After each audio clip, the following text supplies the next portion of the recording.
वो जो लाइफ थी मेरी मॉडलिंग की, उसमें बहुत गंदगी थी और मैं तो इस लाइफ में बड़ा खुश हूँ कि जो मैं वृंदावन का कहीं का नाम भी नहीं जानता था वृंदावन का, उस वृंदावन के लिए मैं रोने लगा। कुछ देखा नहीं, पता नहीं क्या, मुझे समझ नहीं आया कि वो कौन है। भगवान के रूप थे मेरे लिए। जो पकड़ा था मैंने वो गलत था और वो मेरे से छूटा, अच्छा हुआ। जरा सामने तो आओ छलिए। राधे राधे। मैं हूँ सौरभ। ब्रज की माटी और भगवान श्री कृष्ण की भक्ति हर किसी को अपनी ओर आकर्षित करती है। मुंबई की चकाचौंध में मॉडलिंग करने वाला लड़का भगवान की भक्ति में कब लीन हो गया उसे खुद पता नहीं चला। आज इस ब्रज की कुंज गलियों में घूमता है। आइए बात करते हैं इनसे। राधे राधे। राधे राधे। क्या नाम है प्रभु आपका? अभिषेक शर्मा। अभिषेक जी, ये बताइए कहाँ के रहने वाले हैं और क्या करते थे वहाँ पर? हम गाज़ियाबाद के रहने वाले हैं और मैं इससे पहले प्रिंट शूट मॉडलिंग करता था मुंबई से, और दिल्ली में भी मैंने शूट किए हैं गैलेक्सी एंड रिविस्टा मैगज़ीन के लिए। तो मतलब मैं रिविस्टा मैगज़ीन के लिए शूट करता था। मैगज़ीन शूट होते थे, प्रिंट शूट होते थे।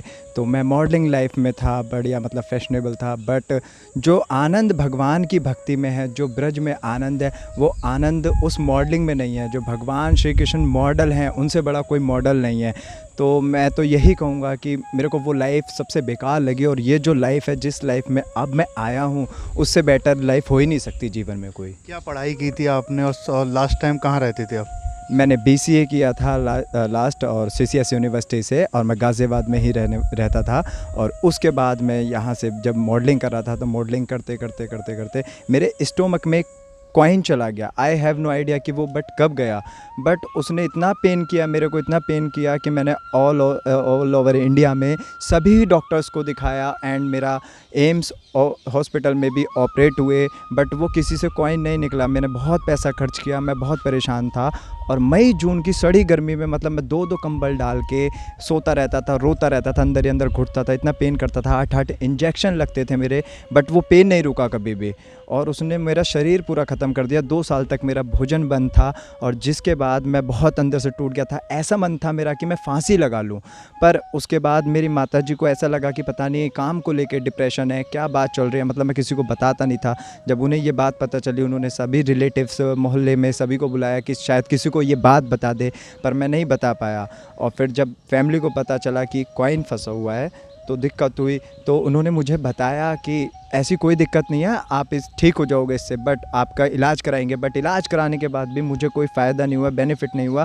फिर एक रात में भगवान ने ऐसी कृपा करी कि उन्होंने मुझे स्वप्न में दर्शन दिया और मुझसे कहा कि अब तू मेरा हाथ पकड़।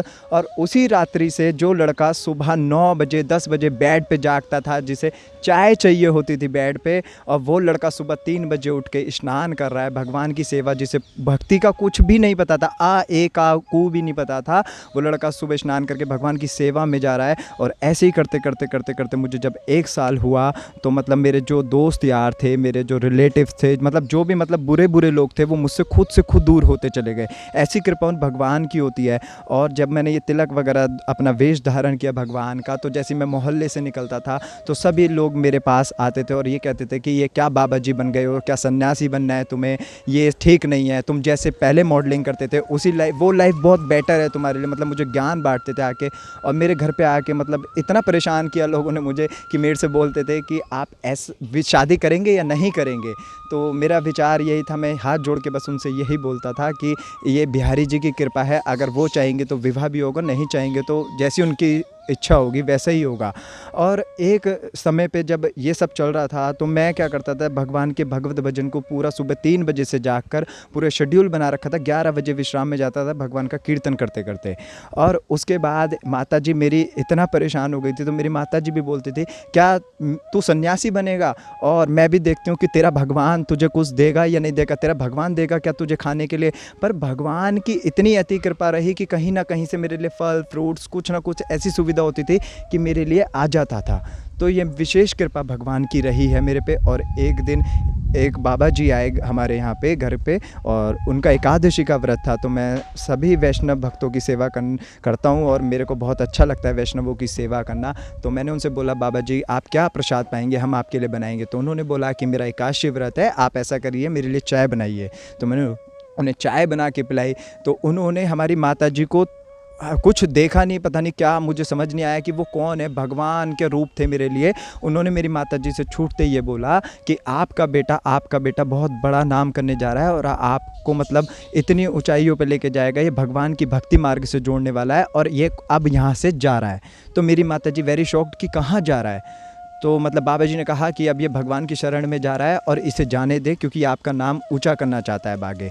तो ऐसे ही जब वो कुछ समय आया तो उसके बाद जब मेरा वृंदावन आने का प्लान बना, जो मैं वृंदावन का कहीं का नाम भी नहीं जानता था वृंदावन का, उस वृंदावन के लिए मैं रोने लगा, श्री राधा रानी जी को पुकारने लगा। और श्री राधा रानी किशोरी जिनकी कृपा ऐसी हुई कि मेरा रिजर्वेशन हुआ और मेरे दोस्त वहाँ पे भी आए। और दोस्तों ने आके मेरी माता जी को मतलब भड़काया थोड़ा सा कि नहीं आंटी ये ठीक नहीं है, इसे मत भेजो। मेरी माता जी भी कहने लगी कि नहीं मैं इसे जाने देती हूँ, मैं भी देखती हूँ इसे वहाँ पे कौन देगा, क्या करेगा। पर आज भगवान की श्री राधा रानी किशोरी मेरे माता पिता कि इतनी अति कृपा है कि यहाँ पे वृंदावन वही आते हैं जिन्हें बिहारी जी बुलाते हैं। कब बुलाया था आपको, कितने वर्ष पहले यहाँ पर आए थे आप? मुझे हो गए 3 साल हो गए, 3 साल पहले मैं वृंदावन में आया हूँ। तो क्या सोचा था कि वृंदावन में जब मैं आऊँगा तो क्या करूँगा, ऐसा कुछ था मन में? वृंदावन में मेरे को ये नहीं पता था कि मैं कहाँ रहूँगा, कैसे रहूँगा। पर ये कहते हैं ना कि वृंदावन श्री राधा रानी की कृपा हो तो ही आ सकते हैं, और राधा रानी ने कभी मुझे भूखा नहीं रहने दिया। जब मैं वृंदावन आया तो मेरे पास कोई रहने का जरिया नहीं था। सबसे पहले मैं परम पूजनीय श्री पुंडरीक महाराज जी के सानिध्य में रहा, उनका आशीर्वाद मुझे प्राप्त हुआ। देन उसके कुछ समय बाद मैं परम पूजनीय श्री छबीले महाराज जी के सानिध्य में रहा, और फिर उसके बाद मैं परम पूजनीय श्री अनिरुद्ध महाराज जी के सानिध्य में रहा, और उनके साथ रहकर मैंने 250 वृद्ध माताओं की सेवा करी, जिसका आशीर्वाद मुझे प्राप्त हुआ, जिसकी ब्लेसिंग्स मुझे प्राप्त हुई। आज वही माताओं का आशीर्वाद, सभी संतों का, वैष्णवों का आशीर्वाद मेरे साथ है, और आज मैं ब्रज में निवास कर रहा हूँ।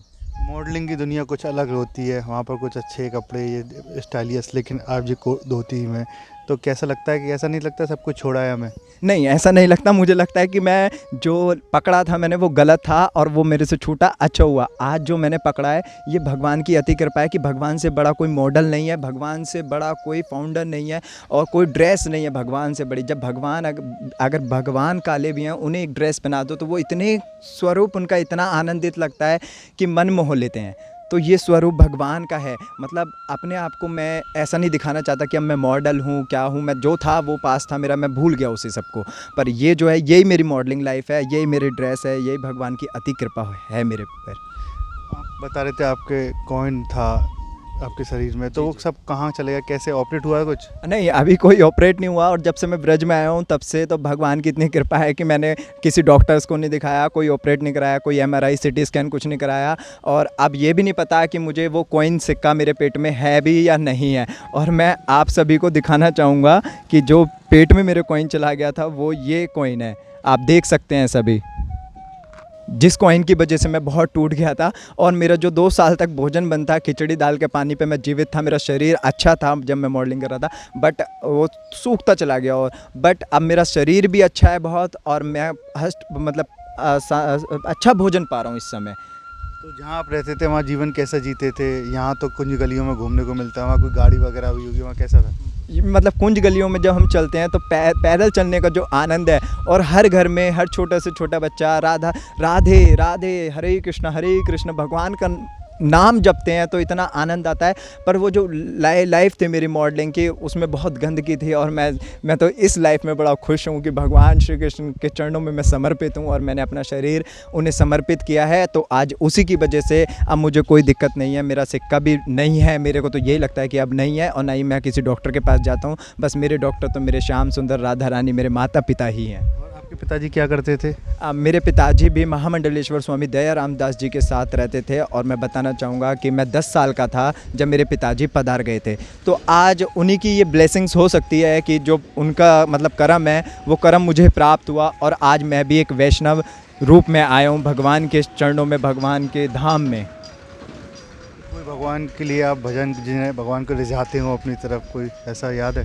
हाँ, जरा सामने तो आओ चलिए, चुप चुप चलने में क्या राज है, यूं छुप ना सकेगा परमात्मा, मेरी आत्मा की ये आवाज़ है, जरा सामने तो आओ छलिए। अपनी उम्र के जो युवा हैं उनसे क्या कहेंगे, भक्ति के साथ साथ उन्हें पढ़ाई ये सब नौकरी करनी चाहिए नहीं? नहीं, मैं कहूँगा कि भगवान ने कहा है गीता में कि कर्म करो। कर्म क्या है आपका? अपने माता पिता के साथ रहकर आप भगवत भजन करो। अगर भगवान ने ये कहा है कि जब आपके माता पिता आपका साथ ना दे भक्ति करने के लिए, तब वहाँ पे उनका त्याग कर देना चाहिए। अगर आपका गुरु आपको रोके भगवान से जुड़ने से, तो उनका त्याग कर देना चाहिए। पर अपने माता पिता के साथ रह के उनकी सेवा करते हुए आपको भगवत भजन, चैंटिंग, हरे कृष्ण कृष्ण कृष्ण हरे हरे, हरे राम राम राम हरे हरे, महामंत्र जपना चाहिए, श्री राधा रानी का नाम जो भी उन्हें अच्छा लगता है, पर भक्ति ज़रूर करनी चाहिए। भक्ति के बिना इस संसार में कुछ नहीं है, क्योंकि 84 लाख योनियों में हमें भटकना पड़ता है। इस 84 लाख योनियों से बचने के लिए केवल और केवल भगवान का ही सानिध्य है, जो हमें ये मनुष्य तन मिला, ये बड़ी मुश्किल से मिलता है, और हमें इसमें भजन भक्ति ज़रूर लाना चाहिए।